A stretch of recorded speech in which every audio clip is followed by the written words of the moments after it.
30 minutos muito bons, talvez os melhores da temporada ou algo próximo disso, e depois um jogo que desandou completamente no segundo tempo. As mudanças foram certas? Foram erradas? Ele deveria ter tirado o volante para colocar um ponta, a gente já falou sobre isso na live. Mas agora a novidade é que este vídeo fica disponível no primeiro momento para você que é membro do Canto. Para quem acompanha as análises, agora a gente vai passar a priorizar os membros, evidentemente, e depois, posteriormente, a gente coloca a análise como pública. Então, se você é membro e gosta, comenta aí, pô, Léo, gostei da ideia, e claro, para chamar mais gente para virar membro também. Paulo, sem muita enrolação, eu tô retado ainda com isso aí. Mas vamos lá, vamos ver o que é que funcionou, porque muita coisa funcionou, a gente tem que ser justo, né? Ah, e você que tá assistindo, não esquece de tocar no like, tá? E de mandar pra galera se inscrever e virar membro do Canto. Bora. Exatamente, Léo. Exatamente, muita coisa funcionou e vamos começar pela parte boa, né? Primeiro, sobre os 38 minutos iniciais do Vitória, que foi um completo amasso. A gente vai começar aqui mostrando rapidamente qual era a ideia do Cruzeiro, que variou nesse jogo. O Seabra utilizou uma estrutura com 3 volantes, como vocês estão vendo, com o V no meio de campo, basicamente como o Vitória joga também, embora a gente tenha ali muitas variações com o Luan centralizando entre os zagueiros, mas a verdade é que o Cruzeiro buscou fazer esse 4-3-3, como vocês estão observando bem, com o Matheus Henrique e o Lucas Silva saindo um pouquinho mais, em alguns momentos o Romero também, enfim, e o Vitória manteve o 4-1-4-1, só que aqui o adendo que para mim foi fundamental para o Vitória ser tão absoluto no primeiro tempo, que foi a marcação em bloco alto. Teve momentos que o Vitória baixou o bloco, teve, como a gente está vendo agora, a variação para o 4-4-2 com o Machado, mas em situações, né, de perda da posse de bola ou de uma marcação na zona da bola, o Vitória estava muito agressivo, muito pressionante. Foi aí um dos jogos do Vitória de mais intensidade e agressividade na marcação no primeiro tempo da era Carpini. Na minha opinião, do primeiro tempo não teve nenhum outro jogo que o Vitória foi tão agressivo, gerando dobras no corredor, como a gente está vendo agora com o Mateuzinho, com o William Lepo, subindo a linha de marcação para induzir o adversário para o corredor lateral, algo que o Vitória fez constantemente no jogo, manipulava muito bem o Cruzeiro, o Alejandro fechava o passe de retorno, a gente fazia o Cruzeiro sair pelo lado do campo, e aí a nossa pressão era muito intensa. Até quando o Cruzeiro, nos raros momentos que saía, como foi agora, via um papel fundamental os nossos zagueiros para sair e cobrir o entre linhas, acompanhando e perseguindo a referência, e aí a gente conseguia estancar. Então era um Cruzeiro que, dentro desse 4-3-3, o Vitória levava o Cruzeiro para o lado. Todos os lances aqui vocês vão ver que é uma dinâmica muito clara. Quando o Cruzeiro ia para o corredor lateral, o Vitória já estava pressionando muito bem, e aí o Cruzeiro errava muita saída de bola. Tentava aproximar, tentava ali fazer uma saída apoiada, mas o Vitória não dava espaço. O Vitória conseguia anular muito bem as linhas de passe do Cruzeiro, tirava o espaço muito rápido. Vocês observarem aqui a maioria dos lances, porque não gosto que vocês observem somente a ideia. Pressionou com o bloco alto, mas eu quero que vocês vejam a agressividade nesse ponto. Porque pressionar com o bloco alto todo mundo pode fazer, mas pode ser que seja um bloco alto sem eficiência nenhuma. E aí a gente tem que trazer esse ponto. Agora eu vou trazer aqui, né, o que o Vitória fez após a expulsão, que foi variar para o 4-4-1, e aqui eu quero abrir um paralelo para explicar. Inclusive eu tive até a oportunidade de falar com alguns colegas, né, da profissão quando terminou o jogo, para explicar algumas alterações, né, sobre a mudança e o que foi que o Thiago Carpini, no ponto do segundo auxiliar no banco de reservas, pensou em fazer. Depois que o Stefan Dejan tira o Alejandro, Mateuzinho passa a fazer a função de falso 9, e a Vitória faz um 4-4-1 de Hiller. Vocês estão observando, e eu vou destacar na sequência do lance, joga aberto na linha lateral, como vocês estão vendo agora. Ou seja, ele estava ali fazendo a função que Mateuzinho estava fazendo antes, de gerar dobra, de acompanhar a lateral, de trocar a posição com o Lepo sobre quem marca a lateral, quem marca o ponto adversário, e o Hiller estava todo momento tendo que fazer essas dobras, voltar para fazer o balanço da linha, voltar para o corredor, acompanhar a lateral, dar o bote para frente, voltar para trás, gerar a dobra, fazer a cobertura do Lepo quando ele saltava, enfim. Então era uma situação de extremo desgaste para o Ricardo Hiller, mas a gente vai mostrar o porquê também da mudança no segundo tempo. Porém, ainda vamos falar de coisas boas, e agora mostrar dentro também desses 38 minutos, já que a gente trouxe o que o Vitória fez sem a bola, que funcionou. Agora a gente vai para algumas ideias e dinâmicas do Vitória com a bola. Bom, a gente pode observar nesse jogo que o primeiro item que mais saltou aos nossos olhos era uma dinâmica clara que o Vitória faz muito, que era a variação de corredor.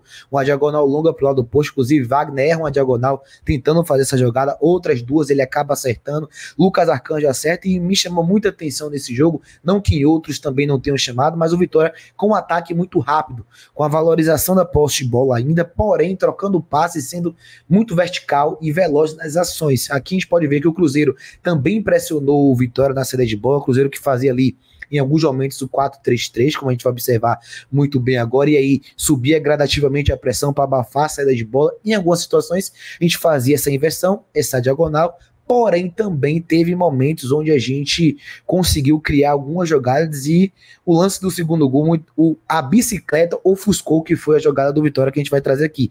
Vitória, a gente trouxe isso lá no jogo do Botafogo, na análise de Carpini.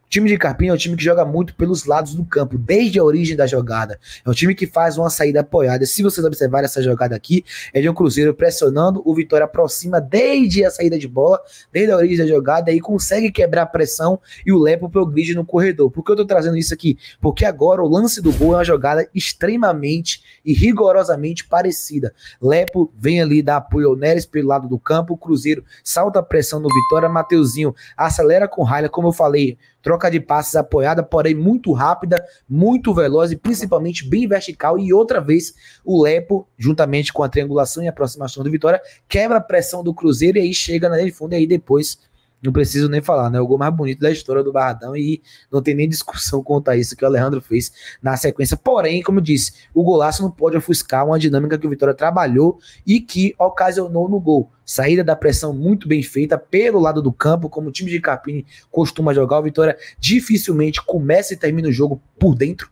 Até por isso que a gente não joga com meia de ofício, temos o meia que é o Mateuzinho aberto, que joga de fora para dentro, mas não temos um 10 de ofício, e porque o Vitória visa essas triangulações no lado, e aqui dá mais um gol que mostra essa dinâmica clara do Vitória de Capim. Bom, agora a gente vai para o segundo tempo, que vamos trazer as duas organizações, né, defensivas do Vitória, ou melhor, duas situações dentro da mesma fase. Não tem organização ofensiva por um motivo óbvio, né?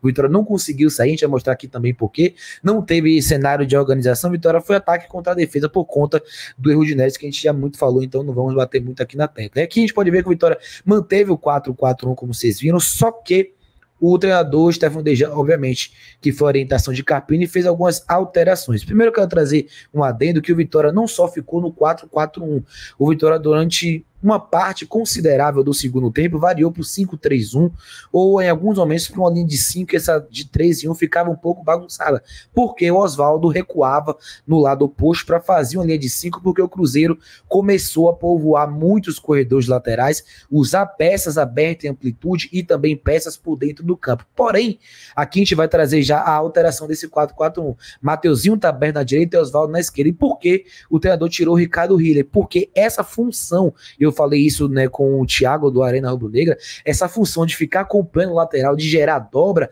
volante não costuma fazer. Volante é jogador que atua por dentro do campo. E aí precisava gerar situações como essa, de igualdade numérica no corredor lateral, porque era onde o Cruzeiro estava chegando, com pelo lado esquerdo o Marlon, o Arthur Gomes e o Matheus Pereira, na direita estava ali com o Barreal, depois mudou, foi o Vital, também atacando muito ali com o Ramiro por aquele lado, depois com o Lucas Romero, e observe, olha quantos jogadores do Cruzeiro coloca próximo ao último terço, e por isso até que o Vitória foi obrigado, em alguns momentos, a fazer essa linha de 5, como vocês vão observar mais uma vez, o Vitória fazendo a linha de 5 com o Oswaldo, voltando no lado esquerdo, então por isso que Mateuzinho saiu da referência, entrou Carlos Eduardo por dentro, e aí o Vitória colocou 2 pontos para fazer a dobra no corredor, porque o volante Ricardo Hiller não tem aptidão física para fazer isso.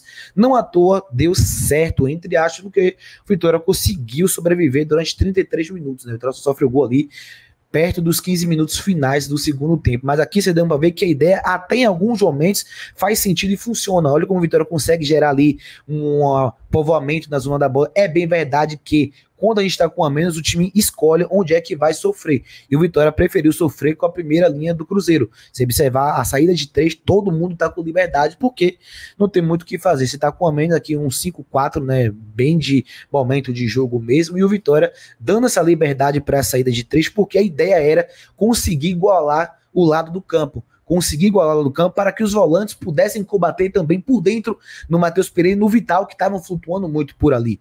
E aí foi basicamente essa ideia. Eu vou trazer o que eu concordo, o que eu discordo também daqui a pouquinho, mas não podemos deixar de falar que, embora tivemos um erro absurdo de Neres que comprometeu o jogo, embora tivemos erro de arbitragem que também foi fundamental para o jogo, teve um ponto que passou despercebido no segundo tempo, a gente não pode deixar passar, que foi a quantidade de duelos aéreos que o Vitória perdeu dentro da área, sobretudo na segunda metade ali do segundo tempo. Aqui a gente vai observar o Cruzeiro fazendo as triangulações, como eu falei, aproximando bastante no corredor lateral e aí buscando situações de cruzamento. E estava irritante a quantidade de duelos aéreos ofensivos que o Cruzeiro estava vencendo. Essa situação aqui de cabeceio passa um pouco longe. A segunda a gente vai ver que o zagueiro do Cruzeiro tem espaço para conduzir, porque o Vitória não estava conseguindo pressionar tanta saída de bola. E aí, Caio Jorge, entre dois, cabeceia e aí ele perde um gol feito. Ele acaba perdendo um gol. Na sequência, observar outro ponto que foi fundamental. O Arthur Gomes, do lado esquerdo do Vitória, no 1 contra 1 em cima de Lepe, estava gerando muita vantagem. Outra vez, Cruzeiro, com inferioridade numérica dentro da área, o Caio Jorge cabeceia, Arcanjo faz defesa. Vai contando, né? 2 lances já.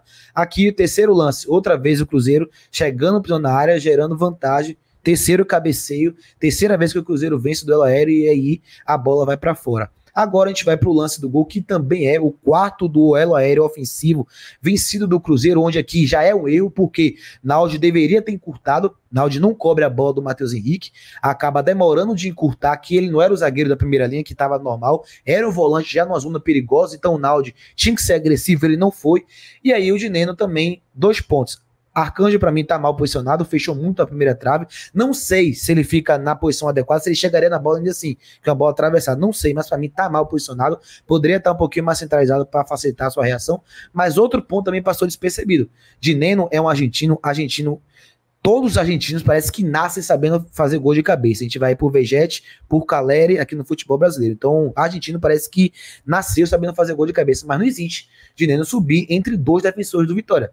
Ele vence de Edu, vence de Lepe, e aí o Vitória perde o quarto duelo aéreo, né, dentro da área. O quinto, mais uma vez, o Cruzeiro, depois ali, vence a segunda bola. A gente sabe que esse lance era para ser desconsiderado porque foi maior erro de arbitragem da história do futebol brasileiro, posso até aqui falar, no Barradão com certeza, só que aí o Zé Hugo acaba saltando de forma indevida, o Cruzeiro vai desequilibrar no lado esquerdo do campo, é o momento que o Vitória está desorganizado, porque foi depois de uma bola parada, e aí por conta de ser depois de uma bola parada, o Cruzeiro já estava com muita gente na área, e aí vem o quinto duelo aéreo vencido do Cruzeiro, que também tem essa carga faltosa e Naldi para fazer o gol. Só que não para por aí, depois de ter 5 duelos vencidos, o Cruzeiro ainda teve o sexto com o Dineno, que poderia fazer um hat-trick de cabeça, que seria um absurdo. Mesmo sendo um a menos, mesmo tendo o erro de arbitragem, é um absurdo o Vitória aqui ser o 6º erro ofensivo do Vitória, e ainda teve esse 7º para coroar. Então, por que eu tô falando isso? Porque, Paulo, tá com um a menos. Mas se o Vitória escolhe fazer com que essa inferioridade numérica fosse lá atrás, com os zagueiros do Cruzeiro, significa que deveria ter uma fortaleza melhor dentro da área. E isso não aconteceu. Vamos agora falar rapidamente aqui só do que eu achei que poderia ser feito. Na minha opinião, de erro, foi a entrada do Zé Hugo. Para mim não era jogo para entrar Zé Hugo, essa para mim foi o principal erro, porque Zé Hugo é um jogador com um cenário de, claro, ter ali uma participação defensiva, sobretudo ser jogador ofensivo, de arraste, de velocidade. E naquele contexto de jogo, o Vitória não segurava a bola. Então um jogador com o Zé Hugo, com inferioridade numérica, a tendência natural era que ele perdesse muita bola. E foi o que aconteceu. Porque ele é jogador de arraste, velocidade, só que ele pegava com 1, 2, 3. E aí ele não tinha corpo para disputar muita bola e perdia a posse. E sem a bola, ele acabou prejudicando. O que eu faria? Aqui é Paulo Roberto. Eu colocaria uma dobra de Cáceres no lado direito. Pra quê? Porque quando o Vitória finaliza o jogo, Mateuzinho tá jogando em falso 9. Carlos Eduardo já tá no lado esquerdo. E aí Zé Hugo tava na esquerda, vem pra direita, aí continua também sem ajudar na marcação. Então eu deixaria o Carlos Eduardo na esquerda, porque recompõe bem. Deixaria Mateuzinho, que ficou por dentro, porque tava morto, não tinha mais como fazer. E aí eu colocaria o Cáceres para fazer a dobra com o Lepe, porque os dois são laterais, então os dois iam se entender. Já jogaram juntos assim, então era o que eu faria. A gente vai discutir se poderia ter tirado o Alejandro e tal. Pra mim, Railer não tem discussão, era a decisão acertada. Railer não ia suportar ficar ali, Arthur Gomes e Marlon, depois Kaique, que entrou descansado, ele não ia suportar fazer aquela função que é o de um ponta, então foi certo em trazer Mateuzinho de novo, e aí a gente viu que durante os 15, 20 minutos a gente conseguiu estancar. O erro para mim foi a entrada de Zé Hugo e, óbvio, o Carlos Eduardo não funcionou mais, foi uma estratégia que para mim eu também faria. E o outro erro foi Caio Vinícius demorar tanto de entrar no jogo. Você, inclusive, percebeu no jogo que pediram pra ele entrar, né? Pediu estatura. O Lepe chegou a pedir estatura porque o bicho tava pegando. Só corrigindo um detalhe, Paulo, quem saiu foi Machado, né? Mas Hiller acabou vindo pra dentro. Isso. Mas, de resto, toda a lógica tá certa, eu concordo. E, infelizmente, a gente perdeu aí 2 pontos. Você tá assistindo, você que é membro, comente. Não esquece também de tocar no gostei, tá? Vamos deixar aí pros membros por enquanto e a gente vê quando pode soltar um público, tá? Quero saber se você gostou. E mesmo sendo membro, não esquece de ativar a notificação. Estaremos no Morumbi, eu, Paulo e Victor. Espero que dê tudo certo, tá? Mais uma vez, uma ótima análise. Tamo junto, galera. É nóis, um abraço, tá? Fui.